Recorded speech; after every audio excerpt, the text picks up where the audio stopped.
Barra de Opinión presenta.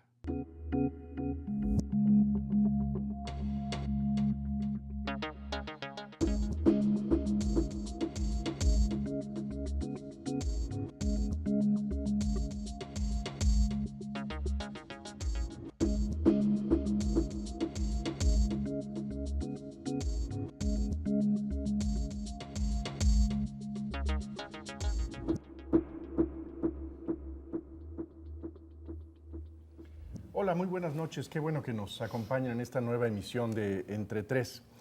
Teníamos nosotros pensado hablar esta noche de la reforma política, reforma política finalmente frustrada, pero creo que valdría la pena hacer una pausa antes de entrar a esta reflexión y hablar de una especie de invasión de la Edad Media que nos ocupó durante el fin de semana. Una invasión que tuvo como primer capítulo pues la boda de una plebeya con un príncipe y que tuvo al mundo pues discutiendo todos los detalles de esta monarquía tradicional que de alguna manera se renueva con esta expectativa del matrimonio real, que tiene un matrimonio que tiene carácter de Estado. Después lo que tuvimos fue otro entretenimiento medieval que fue la discusión sobre los milagros. La idea de que hay un hombre que obró milagros después de muerto y que merece la beatificación. Una ceremonia que no solamente fue la ceremonia de una iglesia, sino la que ocurrió el presidente mexicano y que se presentó para ser testigo de esta ceremonia. Y finalmente lo que tuvimos la noche de ayer fue pues también un espectáculo con rasgos medievales, que fue la cacería de un moro, en donde el presidente de los Estados Unidos nos anunció que se había hecho la justicia porque se había dado muerto a el enemigo número uno de los Estados Unidos. Yo creo que ahí tenemos tres episodios realmente notables que nos dicen que pues, nuestra modernidad es bastante incompleta, que todavía estamos llenos de supersticiones y que nuestro compromiso con la legalidad es bastante tenue. Yo creo que podríamos empezar por este último capítulo, no sé si les parece. Yo creo que este evento de la noche, de anoche, en donde el presidente Barack Obama nos anuncia que se hizo justicia por haber dado muerte a Osama Bin Laden, merece una reflexión. Tenemos el gusto de recibir en esta mesa hoy a Diego Valadez y a Pedro Salazar, ambos buenos amigos e investigadores del Instituto de Investigaciones Jurídicas. No sé si les convence esta idea de estas visitas del pasado en nuestro presente. Me parece que es mejor que hablar de lo que no fue, y hoy hablaremos de por qué no fue la reforma política. Y aunque tienes razón, creo de que son buenas manifestaciones del mundo medieval, son como son porque estamos en la globalización. Es decir, las bodas son hoy lo que son porque las pueden ver 2.000 millones de gentes en la televisión. Sí. La boda de la reina Victoria fue un ejemplo discreto. Después de la reina Victoria hasta Diana no habían sido bodas de mayor importancia. Es lo que ahora la monarquía inglesa requiere una vez que no tiene poder para construirse como referente simbólico de una sociedad que a pesar de la modernidad sigue necesitando de estos referentes religiosos o mitológicos o fantasiosos o tradicionales. Lo mismo con el caso del Papa, por eso el tiempo récord. Nunca un hombre que haya muerto antes de los 5 años para iniciar el proceso se acelera como se acelera, porque es un efecto mediático, es una forma de transmitir a todo el mundo un mensaje. Que estaba el presidente, que hablaremos de ello, creo que es un gran error y no corresponde al jefe de un Estado laico como es el Estado mexicano, pero el evento tiene sentido por la globalización y las nuevas tecnologías. Y lo mismo podríamos decir de la cacería del moro, como bien lo has resumido, es el resultado de un mundo donde las fronteras para ambos lados. El moro había hecho cosas que sin el mundo global eran imposibles de imaginar. La tecnología no hubieran. Entonces creo que es un cruce de fuerzas del pasado con los instrumentos del presente.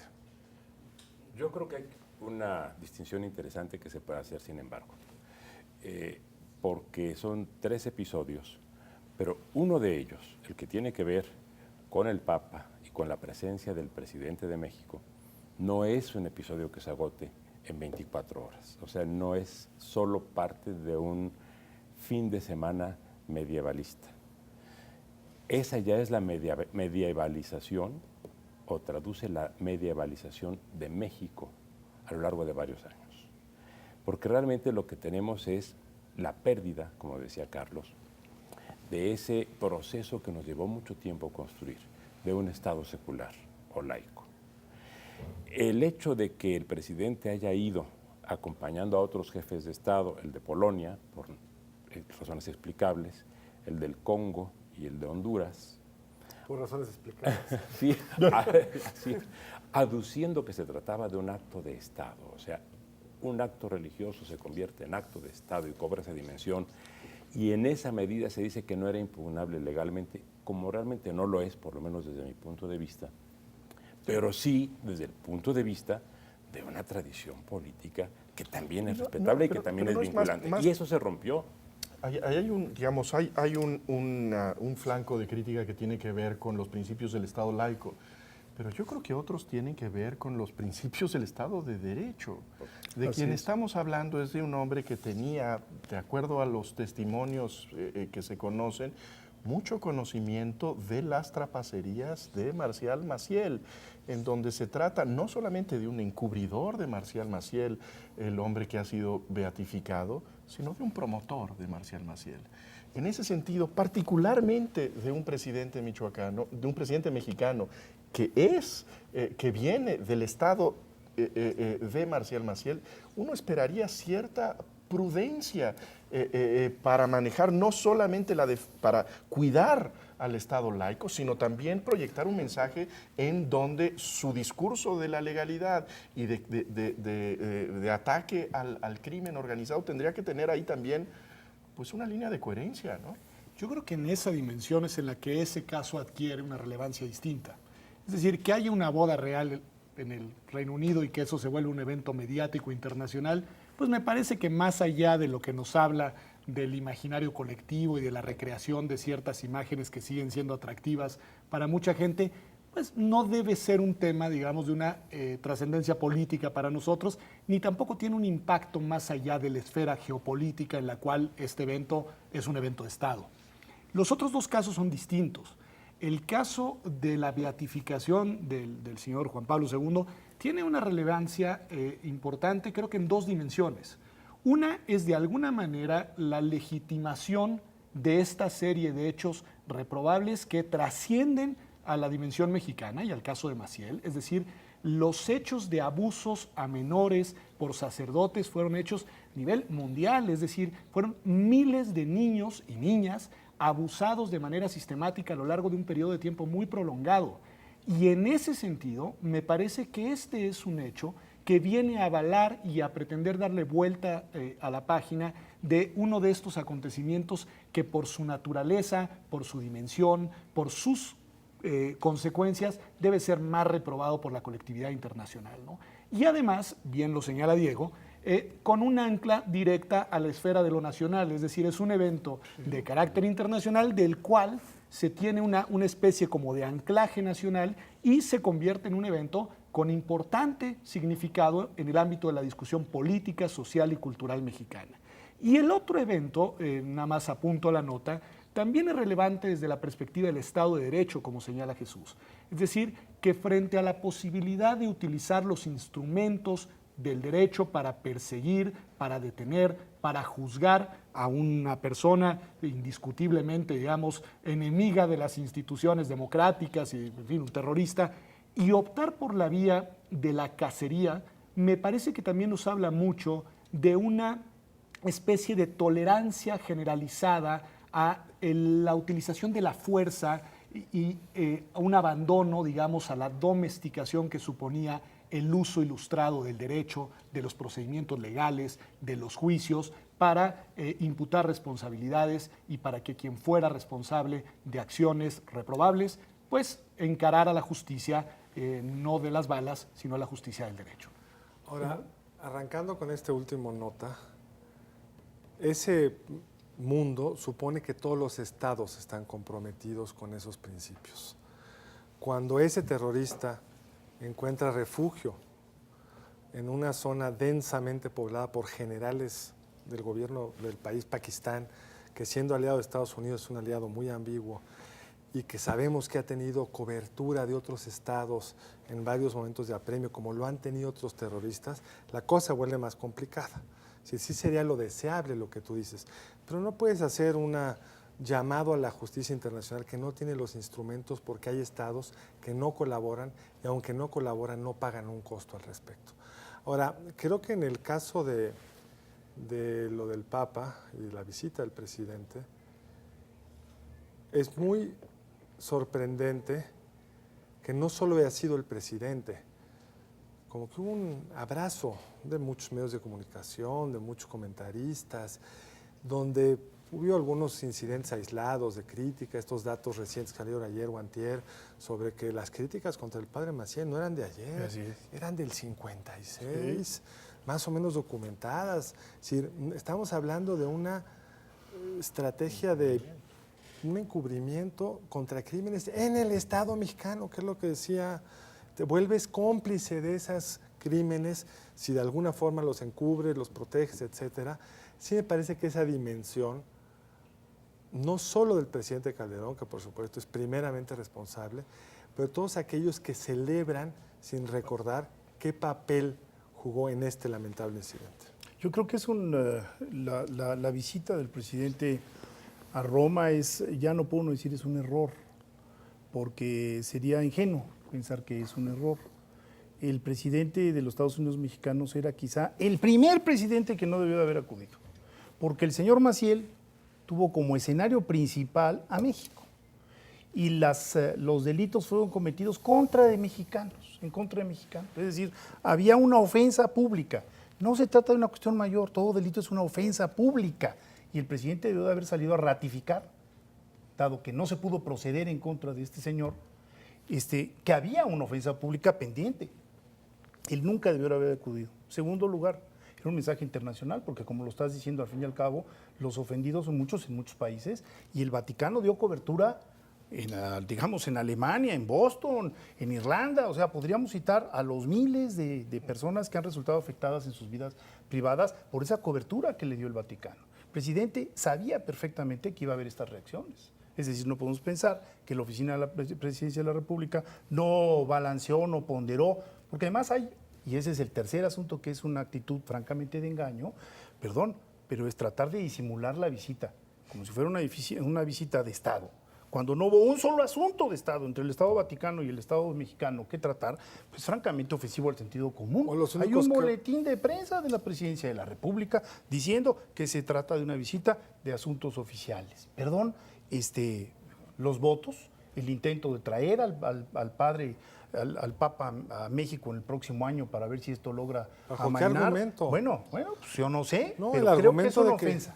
Creo que es una ofensa a los mexicanos. Y insisto, si hay otros presidentes, decía Diego, el presidente polaco, hay una motivación nacionalista. Pero es lo mismo, hay quien dice, es que Juan Pablo II era muy popular en México. Con ese mismo argumento, el presidente debía estarle aplaudiendo a los goles del Chicharito y estar yendo a seguir los partidos del Manchester United. Pero resulta que ni el Manchester United ni la Iglesia Católica son asuntos públicos. Entonces hay una confusión brutal en esta cuestión. Ahora, hay un asunto solamente que vale la pena tener presente, y es que no se trata solamente de los crímenes reconocidos por la propia Iglesia del señor Maciel, sino de un número muy elevado de ministros de esa Iglesia que aceptaron haber participado y haber perpetrado delitos, y la propia Iglesia los reconoció. Eso es una parte, pero la otra que sí es importante es que si ya es del dominio público y si ya hay un reconocimiento de que esos delitos se cometieron, ¿qué hace el Ministerio Público en México? Que ante delitos reconocidos no actúa en ningún sentido. Porque tú señalabas, Federico, también casos en Irlanda, en Estados Unidos, en Canadá, en Bélgica. pero ha habido acciones. Pero ha habido acciones y ha habido indemnizaciones. Sí. En México no ha habido Tienes toda la absolutamente razón. nada. O sea, hay un claro caso de colusión entre la autoridad mexicana y los miembros de la Iglesia, los ministros de la Iglesia Católica, que han delinquido, reconocido esto por la propia Iglesia. Y no sé si ustedes estén de acuerdo, pero yo creo que era una excelente oportunidad para que el presidente de la República mostrara una jerarquía de valores. En primer lugar, respeto a la legalidad. En segundo, condena al horror de la pederastia. Digo, era una excelente oportunidad, nada más con no ir. No tenía que hacer gran cosa, no tenía que hacer una declaración en contra de nadie, nada más, no yendo. Es como si estos hechos que constituyen violaciones a la integridad física de las personas pudieran dirimirse en el ámbito de la determinación de la Iglesia de son censurables moralmente o no, son de pecado o no son. No, esta es una dimensión que tiene una trascendencia jurídica para un ordenamiento positivo en el cual hay actos, hechos que se consideran delitos y que deben de ser perseguidos en cuanto tales. Y aquí hay una ambigüedad en la cual, no solo en este caso, con frecuencia incurre, digamos, la administración del gobierno federal actual, que es esta ambigüedad entre qué es censurable desde el punto de vista moral y qué lo es desde el punto de vista jurídico. Me parece que cómo trata la Iglesia Católica en la dimensión moral este tema es un asunto de ellos, pero cómo debe tratar un Estado de Derecho constitucional y democrático sí es un asunto que nos concierne a todos. Y me parece que en esa dimensión ha fallado de manera muy sensible el actuar del Estado mexicano. Pues bueno, el tiempo de este primer segmento se ha terminado. Regresaremos con este y otros temas aquí en Entre Tres. Quédense con nosotros, estamos en un momento más de regreso.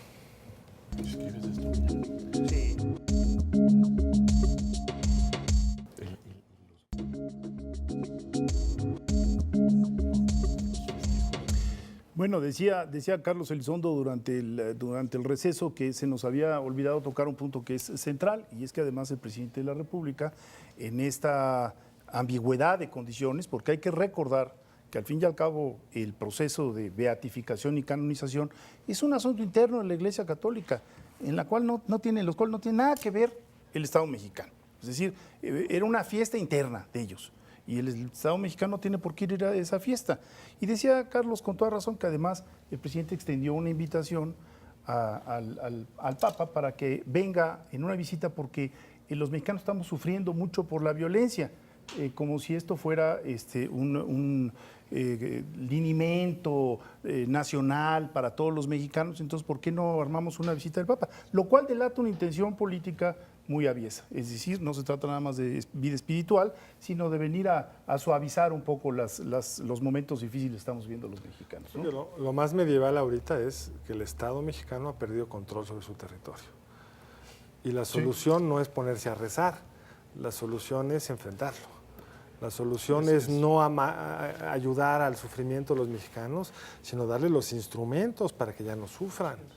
Eso es lo que me parece asombroso, que un jefe de Estado y de gobierno, ese sea su argumento para invitar al Papa. Además, se puede argumentar, yo tengo una posición ahí no cercana a los críticos que dirían que además es culpa de Calderón. Yo no comparto esa visión, pero en fin. Pero además hay muchos que dicen que ese sufrimiento es resultado de las políticas del presidente Calderón. Entonces ya se vuelve absurdo de principio a fin. Ahora, hay que tener en cuenta otra cosa. El pretexto es un pretexto totalmente disparatado, el de la seguridad. Pero, ojo, va a venir en 2012, en pleno proceso electoral. Entonces, el pretexto es que estamos aquí todos muy angustiados por la violencia, pero lo que va a venir es a involucrarse en un proceso electoral muy complejo. Eso es lo que también tenemos que considerar, y no hay que descartar tampoco la visita del presidente en estas condiciones al Vaticano, teniendo también como objetivo influir en el electorado, sabiendo y leyendo las encuestas que en este momento le dan al presidente un nivel de aceptación muy bajo y que justamente están planteando tendencias electorales que no favorecen a su partido. Entonces está buscando, esa es por lo menos mi interpretación, apoyarse en un segmento de la población y con un personaje que va a ser muy influyente en el ánimo mexicano en 2012 para modificar un panorama que en este momento le es adverso. Ahora, ese apelativo no es exclusivo de ningún partido político. No, claro. Normalmente tendemos a pensar que es el Partido Acción Nacional quien tiene esta mayor cercanía a la Iglesia Católica, pero hemos visto también al más prominente de los candidatos priistas asistir al Vaticano y anunciarle sus planes conyugales a Benedicto XVI. En ese sentido también creo que habría que ver que estas confusiones de lo político y lo religioso pues se han esparcido por lo menos dos partidos políticos muy importantes, que son el PRI y el Partido Acción Nacional. Bueno, también tienes mociones de legisladores perredistas en el sentido de permitir que hubiera proselitismo por parte de los miembros de las distintas iglesias. Fue un senador perredista. Entonces, digo, los tres frentes, nada más para ratificar tu Aunque es un percepción. poquito distinto quizá, Federico, porque el otro es un cambio en las reglas. Podemos estar de acuerdo o no. Esto fue, al igual que en el caso del presidente, disfrazar un acto privado, que es voy a casar o no, o quiero ir a una misa o no, como un asunto de tu ámbito de gobierno, el federal o el estatal, y hacerlo en el camino un acto propagandístico. Pero es un coqueteo con una fuerza real que es la iglesia. Pero yo lo que quisiera, digamos, rescatar es cuál es la consecuencia nociva para todos nosotros de esto, porque quizá algún televidente podrá decir, bueno, pues yo en principio no lo veo mal, sobre todo quienes se ubiquen del lado de la feligresía católica.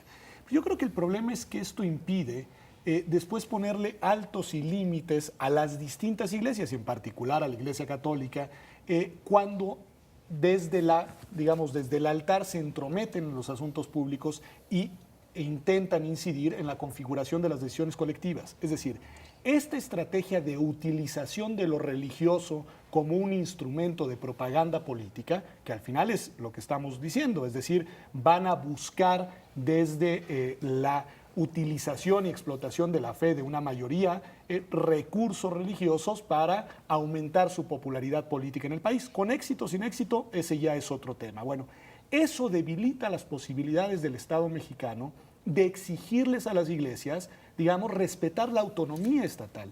Ese es el costo que es nocivo, porque después no puedes tú pretender que desde las posiciones, digamos, de jerarquía eclesiástica no se llame a votar en favor o en contra de un partido candidato, no se diga que el PRD es un partido que no puede votarse, porque te has debilitado en tu capacidad de autoridad para imponer la ley. Y quiero señalar un asunto, más allá de que discutamos si está bien o está mal que existan esas limitaciones para la intervención de los jerarcas de las distintas iglesias en la vida pública, lo que no podemos perder de vista es que son normas constitucionales. Pero es decir, podemos discutir su pertinencia, pero ahí están. Y creo que todos deberíamos de apostar porque se observara. Ahora, aunque tienes razón, eres optimista, en el sentido de que antes de esto querían aplicarlas y ahora, híjole, ya se debilitaron. Llevan muchos años no queriéndolas aplicar. Es decir, hay una lógica de tolerancia en algunos estados panistas y priistas también, de activo apoyo y hasta donación de terrenos, de dinero a las jerarquías locales correspondientes. Y esto simplemente, tristemente, es una última cereza en un pastel que está ya muy densamente poblado. Cuando yo vi al presidente Fox, lo vi en la televisión, besándole la mano al jefe del Estado Vaticano, pues te das cuenta que ahí hay una relación ideológica frente a que no puede internalizar el concepto de Estado laico, que no pasa por darle besos a los jefes de los otros estados, tiene una arrodillándose y besándole la mano, tiene una lógica distinta. Creo que hay una parte de la clase política que nos gobierna que ni siquiera puede entender tu argumento, que no puede compartirlo, no le preocupa porque no es algo que le ocupe. Sin embargo, tiene aspectos prácticos que se traducen en la vida de los ciudadanos. Por ejemplo, y con relación a lo que decía Jesús, esa colusión de los partidos, el tema de la legislación en materia de aborto.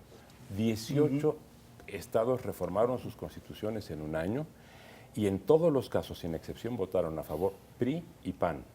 Pero ojo, también con relación a lo que decía Federico, en muchos estados también votaron a favor diputados del PRD y diputados de otros partidos minoritarios, de manera que todos están viendo esa posibilidad de ir a apelar al sentimiento religioso de la sociedad mexicana, como decía Pedro. Esto puede poner en riesgo, en términos que no nos imaginamos en este momento, un Estado secular que ya en este momento está bastante afectado y bastante debilitado, pero hacia el futuro los riesgos son mayores. Ahora, un poco siguiendo lo que decía Carlos hace un momento, sí hay un riesgo de este Estado secular, pero el gran peligro es el del previo, que es el Estado sin adjetivos, el Estado punto. En eso parece que el guiño a la condición medieval es mucho más dramático, en la medida en que no tenemos un orden político que sea capaz de ganarnos la paz y la tranquilidad en el país. No lo tenemos. Creo que desde luego que debemos hacer una radiografía que geográficamente haga las distinciones debidas. No todo el país está ensangrentándose. Pero yo creo que es muy necesario darse cuenta de que ese es el gran ausente y que no tenemos, también tenemos recientemente claves de eso, no tenemos ni siquiera herramientas para cambiar las cosas, en donde hay, digamos, una serie de iniciativas para darle un nuevo formato institucional al Estado mexicano y fracasan. No tenemos nosotros esta capacidad para entender, digamos, para encontrar los acuerdos básicos.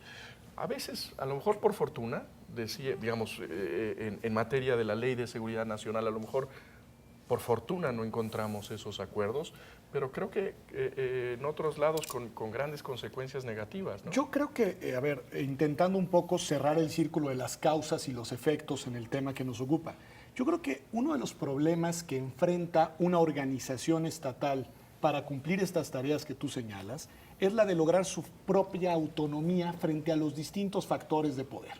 Digamos, frente a la iglesia como un poder muy importante, frente a la delincuencia como un poder ilegítimo y legal, no hago una comparación directa, pero que es un actor que determina la agenda de las decisiones públicas, y frente a otra serie de los medios de comunicación, etcétera.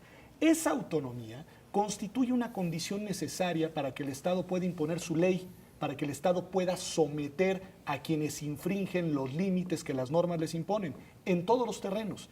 Y decía que mi intención es intentar cerrar el círculo, porque yo creo que una dimensión que nos explica por qué el Estado mexicano no utiliza los instrumentos penales para sancionar a esos sacerdotes que cometieron abuso contra los menores, pasa por la no autonomía de las autoridades del Estado frente al poder y frente a la hegemonía de una iglesia. Es decir, esta compenetración impide que las autoridades ejerzan su función de garantía de manera neutral en protección de todos los ciudadanos. Y esto es un poco un terreno, más bien una tendencia que se reproduce en todos los terrenos.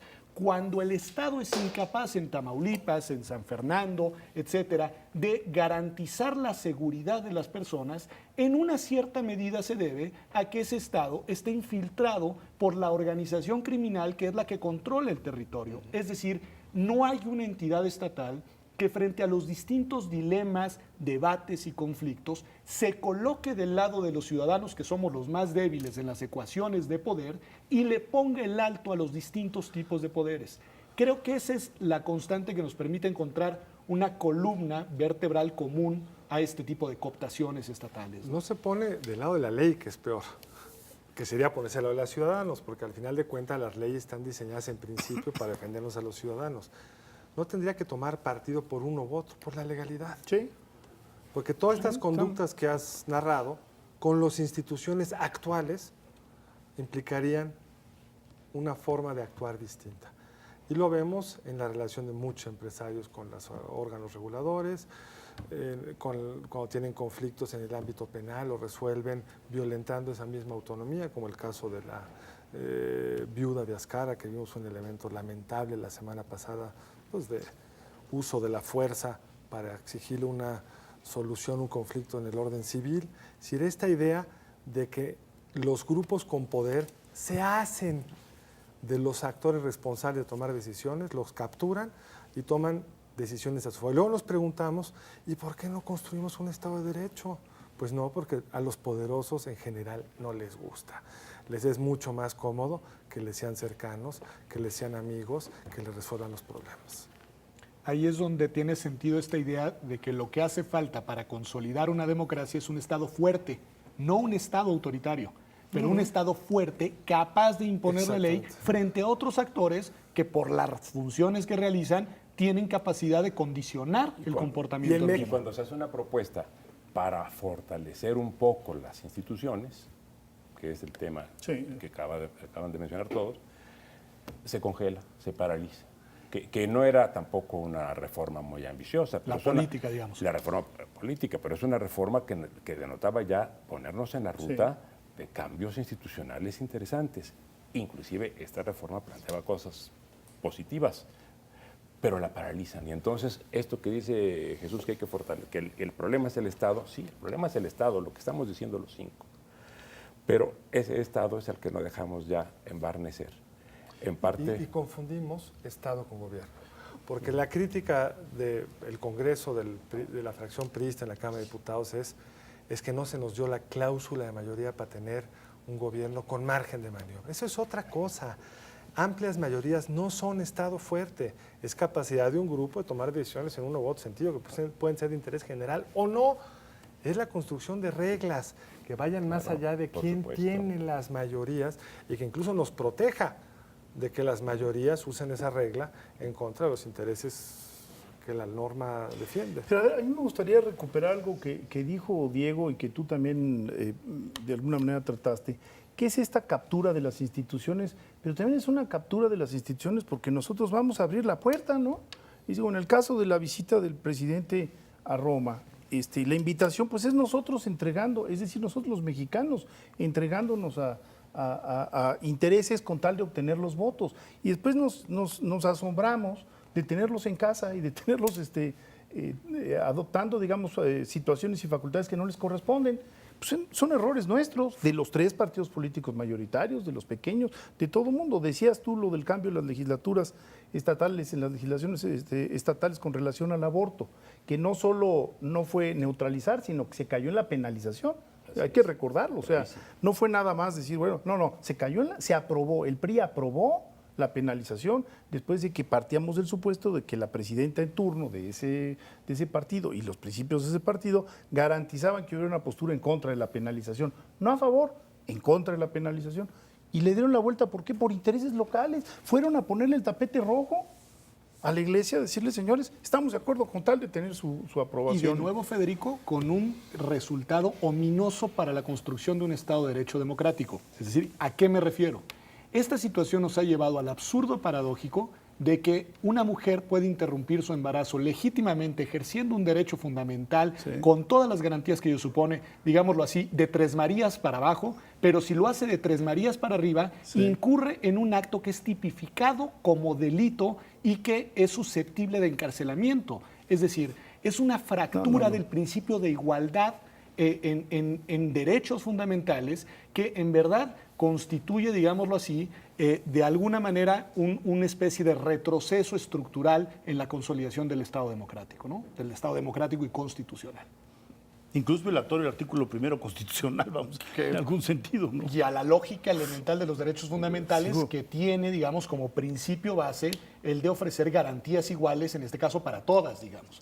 Y con un aval de la Suprema Corte que no te dice que así deban de estar, digamos, reguladas estas materias en todo el país, pero sí te dice que la manera en la que lo reguló el Distrito Federal cabe dentro del marco constitucional, Sí. lo que de alguna manera constituye un parámetro que te pone el umbral hacia la expansión de los derechos fundamentales. Pero eso finalmente es la consecuencia de tener un régimen federal, en donde hay conductas en todo régimen federal que en un lugar son delitos y del otro lado no son delitos. Es una estructura federal. Y creo que hay que hacerse cargo de ese elemento. No está regulada la eliminación del castigo al aborto en el orden constitucional. Eso está hecho en la órbita de un Estado, de la Pero lo que República, pasa es de una que- entidad. Lo que pasa es que en esos 18 estados donde se reformó la Constitución, la sanción máxima para el aborto en promedio eran 5 años. Hoy las sentencias que están imponiendo, como señalaba Federico, son de 30 años. Este es un disparate. Pero tú estás defendiendo eso. Coincido Tú estás en el defendiendo otra cosa. disparato. Lo que digo es que en todo régimen federal hay conductas que de este lado para el oeste son delitos y del otro lado no lo son. Yo creo que Y tiene- se castigan de manera regulan de Yo manera creo que distinta. tiene que ver con qué entendemos por régimen federal. Si por régimen federal entendemos un arreglo institucional para distribuir funciones de gobierno, me parece que hay una serie de temas que legítimamente pueden distribuirse entre las distintas autoridades federales, locales, etcétera.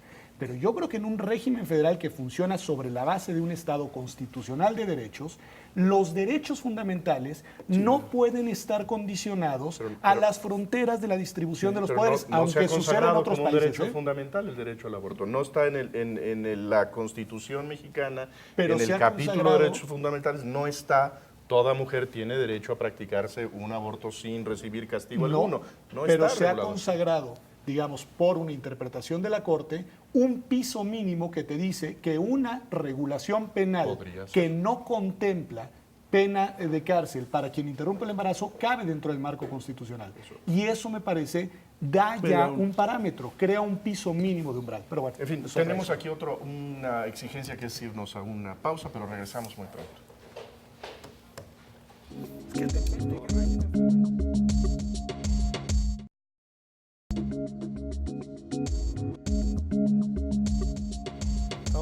Estamos aquí de regreso en Entre Tres.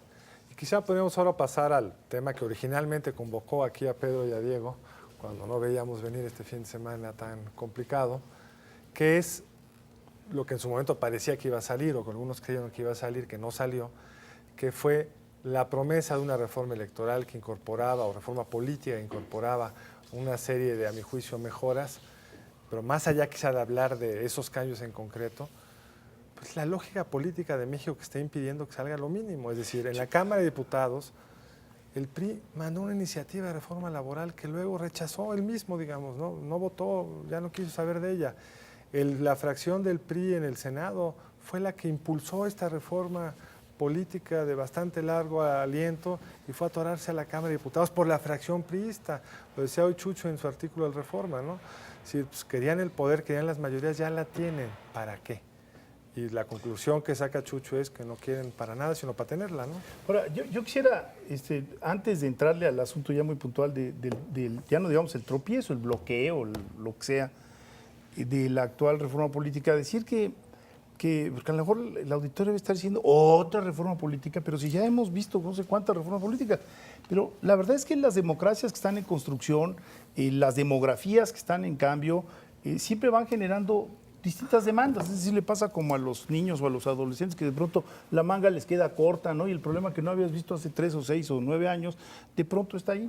Las elecciones del 2009 fueron unas elecciones en donde hubo un jalón de orejas al sistema político mexicano, y estoy pensando en fenómenos como el voto nulo. Es decir, salimos de la elección del 2009 con un señalamiento muy claro de que la gente no se sentía representada, de que la gente se sentía distante de sus representantes populares, que no se acordaba del nombre de su diputado, y que reclamaba cambios. Es decir, si el movimiento de redes sociales del 2009 hubiera continuado un mes más, o si la elección hubiera sido un mes después, el voto nulo hubiera sido tercera fuerza política en 2/3 partes de la República. Entonces, salimos con un asunto, con un pendiente. Y fue por eso que el presidente de la República, en buena medida, trató de impulsar una reforma política a final del 2009. Es decir, esta no era una reforma sacada de la manga, era una reforma que ya viene con una, digamos, con una demanda social, sobre todo de jóvenes, muy concreta.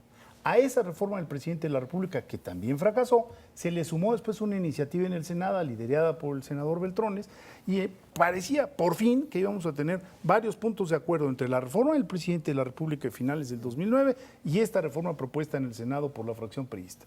Entonces, bueno, había dos fuerzas políticas nacionales detrás de esto, ¿no? Esto era una de las cosas atractivas, en donde sí fue un proceso de negociación en donde se vio este intento de acoplar distintas visiones del cambio, en donde no se impuso una sola perspectiva, sino que se fueron entendiendo las distintas lecturas del cambio necesario. Y ese es el que el PRI, sobre todo sin ofrecernos razones convincentes, dice: pues no tenemos prisa, ¿no? Básicamente el argumento no por mucho madrugar. Que dice el gobernador Peña Nieto, no hay que hacer reformas al vapor, no hay que hacerlas con prisa.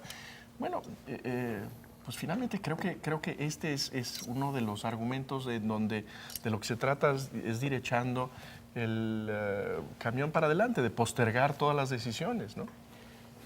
La verdad es que ese argumento de no hacer las cosas al vapor es más o menos cómico, porque llevamos hablando de esto 10 años.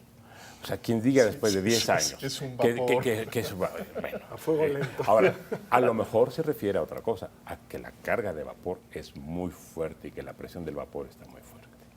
Y si no lo dejan escapar, entonces vamos a acentuar procesos como el que señalaba Federico de 2009. Esta vez solamente hay una diferencia, Federico, sí nos vamos a acordar de los nombres de muchos diputados, porque es absolutamente injustificable que se diga que todo eso solo puede entrar si se concede la cláusula de gobernabilidad para que con una mayoría simple se tenga derecho a una mayoría absoluta en el Congreso. Esta cláusula fue muy pertinente en México cuando se aplicó para lo contrario, en 1977, para democratizar al país, para abrir. Pero fue la primera vez que se usó en un sistema democrático para abrir. Lo que ahora se quiere es hacer lo que se hizo en Italia en 1923, como idea del señor Benito Mussolini, para teniendo el 25% del electorado, contar con el 51% de la representación parlamentaria en Italia. ¿Se quiere repetir esto? O sea, se quiere desmontar toda la democracia y todo lo que hemos avanzado de 1977 a la fecha. Esto es inadmisible. Inadmisible. Hay un elemento que me parece interesante colocar sobre la mesa y no sé qué tanto se pueda tejer sobre él, pero es la diferencia en el funcionamiento de las dos cámaras. Es decir, diera la impresión de que la Cámara de Senadores es una cámara más madura, una cámara en la cual se logran procesar temas delicados de manera más constructiva, en la cual hay una comunicación entre las fracciones parlamentarias de los distintos partidos de manera transversalmente constructiva. Y sin embargo, la Cámara de Diputados se está convirtiendo en un espacio de desacuerdo permanente, en un espacio sumamente litigioso, con una retórica incendiada, que es muy preocupante. No solo porque por ahí pasan decisiones que no han pasado, como la del nombramiento de los 3 consejeros del Instituto Federal Electoral, sino porque en realidad no hay que perder de vista, y creo que lo único bueno que podemos rescatar de esta experiencia es esto que voy a decir, que es que estamos teniendo una especie de pedagogía legislativa en México, porque los medios dicen, se aprobó tal cosa, y en realidad no se ha aprobado nada. Que una de las cámaras haya aprobado una parte, digamos, del proceso legislativo, no supone que la ley se haya aprobado. Y es, en muchos casos, la Cámara de Diputados, con esta mayoría priista, la que está deteniendo las decisiones. Ahora, en ambas cámaras se cuecen habas. Salió hace 2 años una reforma unánime en la Cámara de Diputados para acotar el amparo en materia fiscal. Unánime. Un trabajo complejo, porque es un tema que ustedes los abogados conocen muy bien, tiene muchas aristas, y la fue a parar el Senado. La fue a parar y ni siquiera se ha vuelto a discutir, la congeló. Entonces, en ambas casos hemos visto efectos, digamos, negativos de esta parálisis, que ni siquiera le entran a los temas. Segundo, a veces, como decía Chucho en el segmento anterior, qué bueno que lo paran. Sí, qué bueno que la Cámara de Diputados está haciendo su trabajo en la ley de seguridad, porque tiene unos excesos que tú mismo has indicado. Pero vale la pena aclarar ahí, Carlos, qué fue lo que se paró.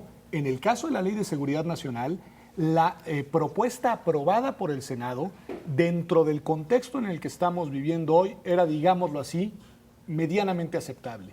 Lo que por fortuna se paró fue las modificaciones que la propia Cámara de Diputados había realizado a esa minuta aprobada por el Senado. Es decir, lo que se detuvo fue la distorsión en clave autoritaria que la propia Cámara de Diputados ya estaba perfilando a las reformas en ley de seguridad nacional. Tenía un problema previo en la relación con el ejército que no estaba bien atendido. Digamos, estaban reaccionando a lo que era una omisión y un conflicto que había que, creo que, atender.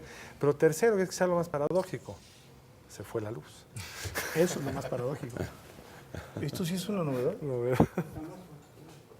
Oye, Carlos, a ver, es que no te quise revirar este punto porque no quiero resbalarme, pero creo que en la materia de lo de amparo se subsanó el punto con la reforma constitucional al 7374, ¿eh? Se exceptúa el amparo en materia fiscal. ¿Ah, sí? Sí, y ese Eso amparo, está- el amparo en materia No, fiscal no, es es letal. la clave. No, pero además está Letal, y exceptuado. parte del- Por eso la no quise. congestión.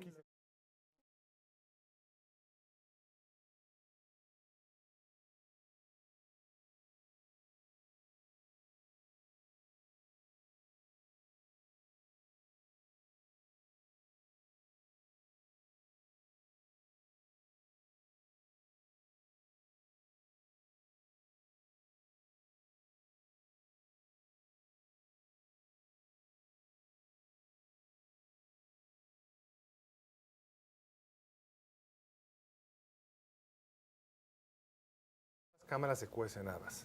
Salió hace 2 años una reforma unánime en la Cámara de Diputados para acotar el amparo en materia fiscal. Unánime. Un trabajo complejo, porque es un tema que ustedes los abogados conocen muy bien, tiene muchas aristas, y la fue a parar el Senado. La fue a parar y ni siquiera se ha vuelto a discutir, la congeló. Entonces, en ambos casos hemos visto efectos, digamos, negativos de esta parálisis, que ni siquiera le entran a los temas. Segundo, a veces, como decía Chucho en el segmento anterior, qué bueno que lo paran. Sí, qué bueno que la Cámara de Diputados está haciendo su trabajo en la ley de seguridad, porque tiene unos excesos que tú mismo has indicado. Pero vale la pena aclarar ahí, Carlos, qué fue lo que se paró. En el caso de la Ley de Seguridad Nacional, la propuesta aprobada por el Senado, dentro del contexto en el que estamos viviendo hoy, era, digámoslo así, medianamente aceptable. Lo que por fortuna se paró fue las modificaciones que la propia Cámara de Diputados había realizado correcto. a esa minuta aprobada por el Senado. Pero- es decir, lo que se detuvo fue la distorsión en clave autoritaria que la propia Cámara de Diputados ya estaba perfilando a las reformas en ley de seguridad Pero nacional. tenía un problema previo en la relación con el ejército que no estaba bien atendido. Digamos, estaban reaccionando a lo que era una omisión y un conflicto que había que, creo que, atender. Pero tercero, que es quizá lo más paradójico, se fue la luz. Eso es lo más paradójico. Sí, tienen que tener muy claro lo paradójico. Además nos quedan 12 minutos de paradoja. ¿Cuánto nos queda? Qué pinche calamidad. Me acuerdo un día que vino Héctor Aguilar que sudaba y sudaba, ¿te acuerdas? Se quitó el sal. Era esta temporada y también. Prevenidos, corriente y grabando. Es que sí es que le pongan aire al gas, ¿no? 4, Digo, gas al aire. 3, 2. Pero quizá lo más paradójico, Pedro, es que en esta ocasión tienes razón, la que frenó todo fue la Cámara de Diputados, que es la que tiene mayoría. Es decir, la otra tiene que negociar y lo hizo bien y sumó a las dos fracciones. Bastaba que el PRI y su aliado estuvieran de acuerdo en la Cámara de Diputados para que saliera, podían desechar al PAN y al PRD.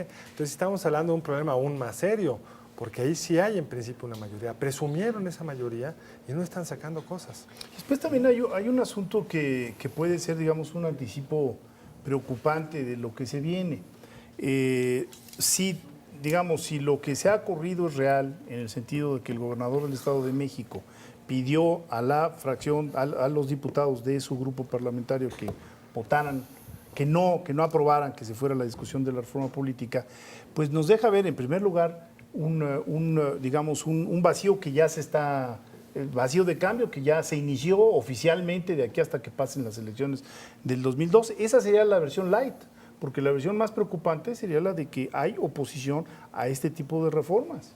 Unas reformas en donde se está hablando, al fin y al cabo, de la reelección de diputados, senadores y presidentes municipales, que se coló al final la discusión en el Senado y que Diego Valadez conoce muy bien, que es una discusión que lleva mucho tiempo, ¿no? Mucho tiempo, que se venía hablando de iniciativa popular, que se venía hablando de una serie de ausencia absoluta del titular del Ejecutivo, por fin parecía que iba a pasar, es decir, de una serie de medidas que nos hubieran permitido arribar al 2012 con oxígeno para las nuevas exigencias del sistema político mexicano. Ojalá y esto no sea así, sea un mero cálculo electoral y no una definición de cerrazón política, sería muy preocupante. Pero ¿no? sí tenemos algunos elementos para pensar que quizá tu segunda hipótesis tiene validez. Del gobernador Enrique Peña Nieto conocemos declaraciones en relación a la reelección que hizo, curiosamente, desde el Vaticano.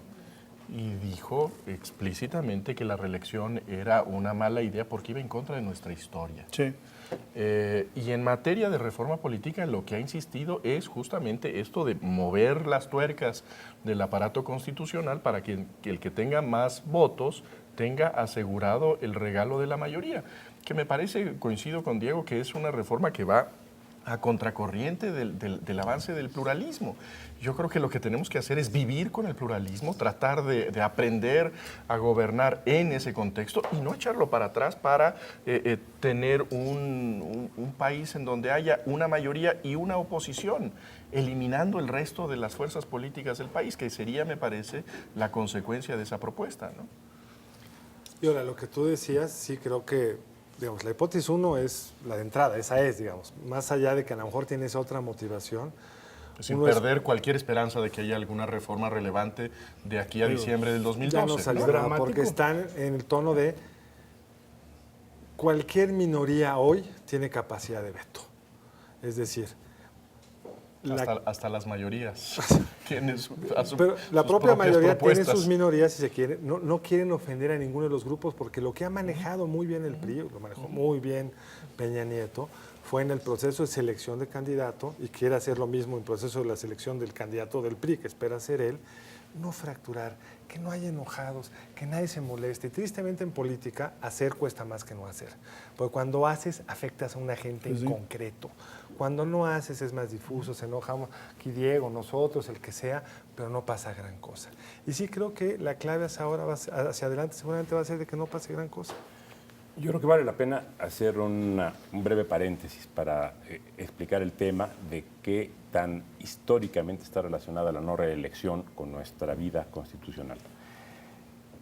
La no reelección de los legisladores fue una reforma que se introdujo a la Constitución en 1933 y fue para consolidar al entonces PNR, hoy PRI, para que no se rompiera un partido recién creado, que era una federación de partidos, y que sus integrantes no se fueran a otros partidos para competir por cargos que ya estaban ocupados. Entonces se dijo, no se vayan, no habrá reelección para que todos se formen aquí, se les tienden los tapetes verdes de la esperanza, como decía el maestro Reyes Heroles, y todos se forman, refiriéndose pues a estos procesos engañosos de la política, y que todos se formen y esperen. Pero Ahora, con la ventaja de que generaba una circulación de la clase política. Yo creo que esa fue la gran virtud en un régimen sin competencia entre partidos, que generara una circulación que fue una de las claves del éxito priista, ¿no? Un partido hegemónico no hubiera podido resistir sin eso. Sí. Pero cuando ya no hay un partido hegemónico, sino pluralismo de partidos, entonces eso se convierte en un estorbo. Entonces, cuando se dice que la no reelección está vinculada a la historia, se está o no entendiendo la historia o deformando la historia, cualquiera de las dos cosas. Y en un entorno sumamente preocupante se da esta parálisis de reformas. ¿En qué estaba pensando mientras los escuchaba? En que paradójicamente, en este contexto en el cual el Congreso no aprobó reformas importantes, hay que romper una lanza a favor de las instituciones democráticas y del propio Congreso, porque no sé si repararon el día de hoy en una declaración de López Obrador en la que decía que él descansa cuando el Congreso entra en receso, porque ese Congreso solo sirve para tomar decisiones peligrosas que afectan contra el pueblo de México. Digamos que es la otra cara de la moneda. Tenemos personajes fuertes en todos los partidos políticos que ya sea porque utilizan sus mayorías para paralizar las reformas, ya sea porque utilizan su posición política para abonar en su cancha, pienso en el gobierno federal, en el caso de su vinculación ahora con el Vaticano, o ya sea desde la oposición porque desprestigian a las instituciones propias de un sistema democrático. Creo que nos anuncian un escenario desolador para la democracia mexicana de cara al 2012, porque todos son personajes, digamos, con una enorme relevancia política y que van construyendo ya discursos de cara al proceso electoral del próximo año. Con pendientes de gran urgencia, tú lo mencionabas de paso, pero es realmente muy grave el hecho de que llevemos tantos meses con un Instituto Federal Electoral que no está completo, que estamos a punto de arrancar formalmente con el proceso de relevo constitucional y no está integrado el órgano. Eso es una irresponsabilidad gravísima. Se decía que podía funcionar sin tener la conformación íntegra. no solo no era cierto, sino que ya hubo un caso muy relevante en el cual una decisión importantísima quedó trabada en las mayorías, esta sanción al Partido Verde Ecologista de México, la tercera más importante en la historia de nuestras instituciones electorales después de Pemexgate y amigos de Fox, por pues la mitad de los consejeros sostienen por haber violado la ley en materia de restricción en acceso a medios de comunicación en el proceso electoral de 2009. Pues esa ya es una decisión que quedó bloqueada porque no se logró una mayoría en el Consejo General del IFE, y este hecho ya viene a contaminar obviamente la negociación de los partidos para el nombramiento de los 3 consejeros, ¿no? Bueno, por desgracia tenemos que despedir el programa. Como ven ustedes, comenzamos por estas reminiscencias medievales, las bodas, los miles de millones que la vieron. Después nos pasamos a ver el caso de Bin Laden y terminamos con la obsesión de que este país no se está moviendo. Y creo que, por desgracia, es el inicio de semana. Pedro Salazar, qué gusto verte por acá. Muchas gracias. Qué gusto. Diego, como siempre. Gracias, Federico. Gracias por Gracias a todo. todos. Y a usted, mil gracias por habernos acompañado. Nos vemos el próximo lunes en otra emisión de Entre Tes. Buenas noches. Que descansen.